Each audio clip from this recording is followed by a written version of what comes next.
어제 하나님께서는 예레미야를 통해서 하나님의 말씀을 듣지 않은 이스라엘 백성이 바벨론의 포로로 끌려가서 70년 동안 바벨론의 왕을 섬기게 될 것이다 라고 그렇게 심판을 예고하시고, 또 이스라엘을 심판하는 도구로 사용되어졌던 바벨론에 대해서도 심판을 예고하시는 것을 우리가 보았습니다.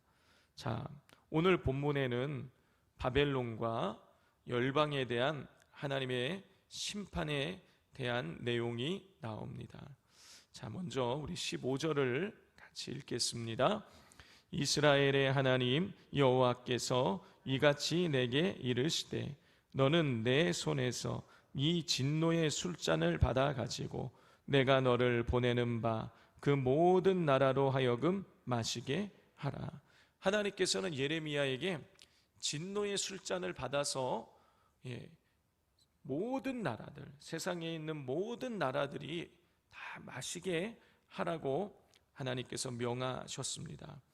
자, 그리고 16절을 보면 그 하나님이 예레미야를 통해서 주신 독주를 마신 모든 나라가 비틀거리고 미친 듯이 행동하게 될 것인데, 그 이유는 하나님께서 그들 가운데에 칼을 보내셨기 때문입니다. 자, 이 칼은 전쟁을 상징하는 것이에요.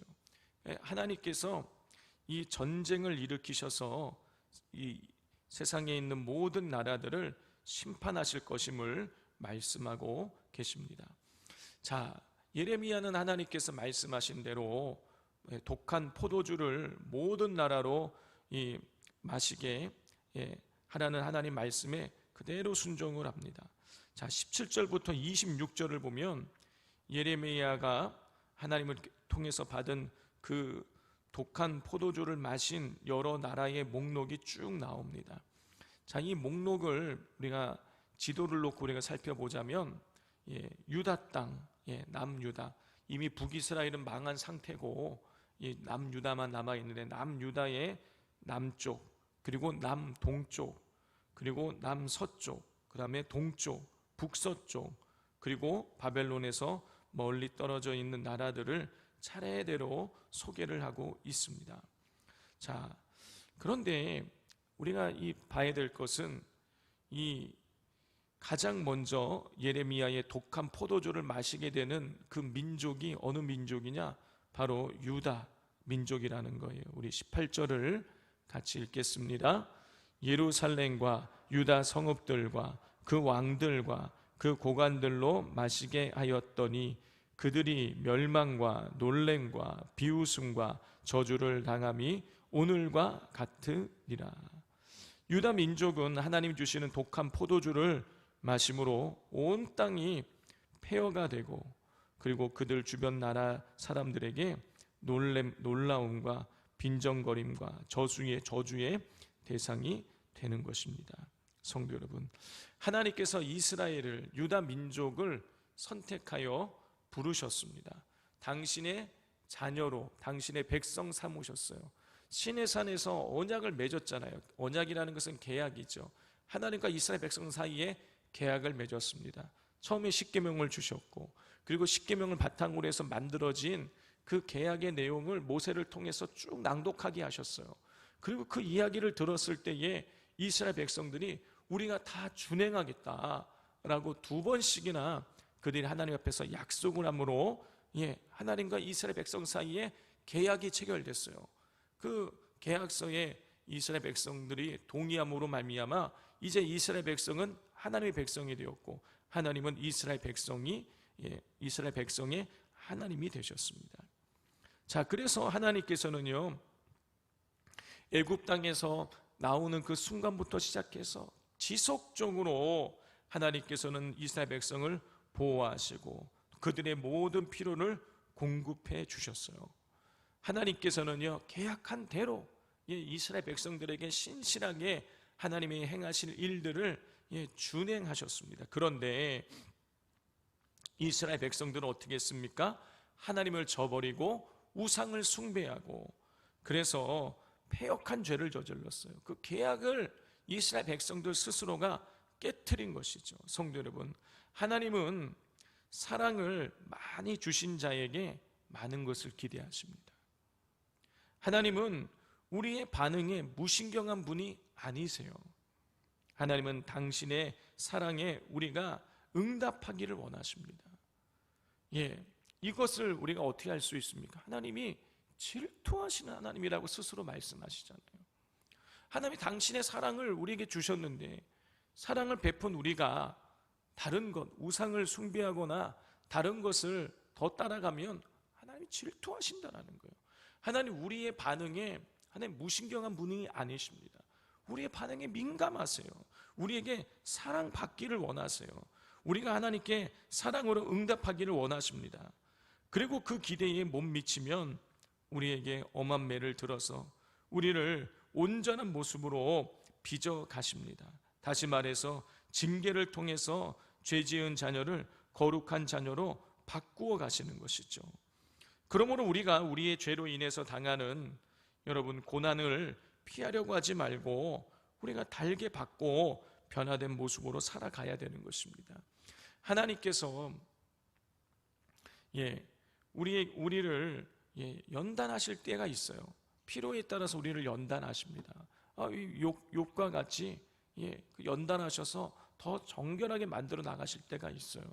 자, 그런데 또 어떨 때는요, 이스라엘 백성들과 같이 하나님의 뜻에 어긋나게 살아가면 하나님께서 회초리를 들어서 그들 정신 차리게 하실 때도 있어요.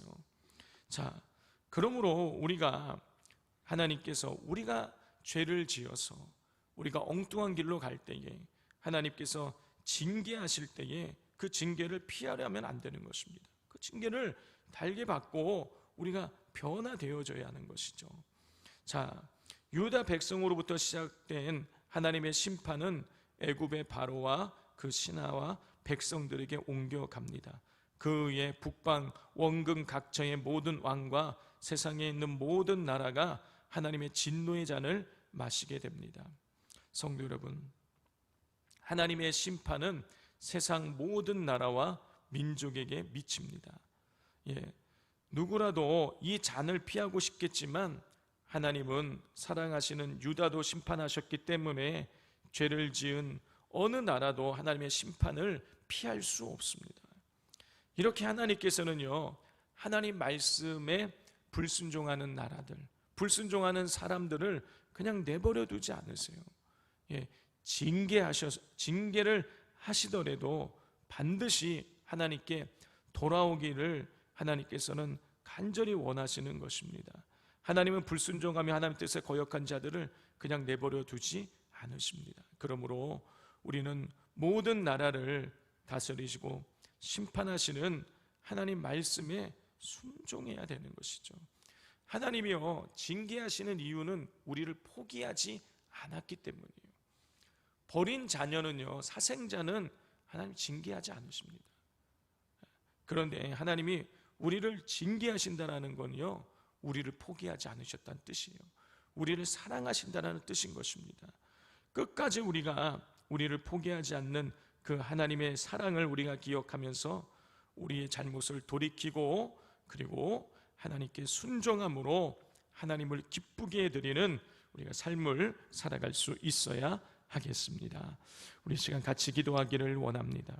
우리에게 사랑을 베푸시고 우리가 받은 사랑에 반응하여서 하나님께 사랑으로 응답하기를 원하시는 우리 하나님, 그 하나님을 우리가 기억하면서 우리가 날마다 하나님이 우리에게 사랑을 베푸시고 우리를 사랑하시듯이 우리도 매 순간마다 하나님을 사랑하고 하나님께 하나님의 사랑으로 응답하는 빛의 자녀, 거룩한 자녀가 되어질 수 있게 해달라고, 하나님이 우리에게 우리의 잘못을 말씀하시고 그것을 바꾸어 가실 때에 거부하지 않고 그 하나님의 그 손길을 받아들이면서 우리 스스로가 변화되어지는, 그래서 조금씩 우리의 잘못된 모습들이 변화되어져서 하나님 원하시는 성화된 모습으로 우리가 점점 변화되어지고 하나님의 기쁨이 되는 삶을 살아갈 수 있게 해달라고 우리 기도하시기를 바랍니다.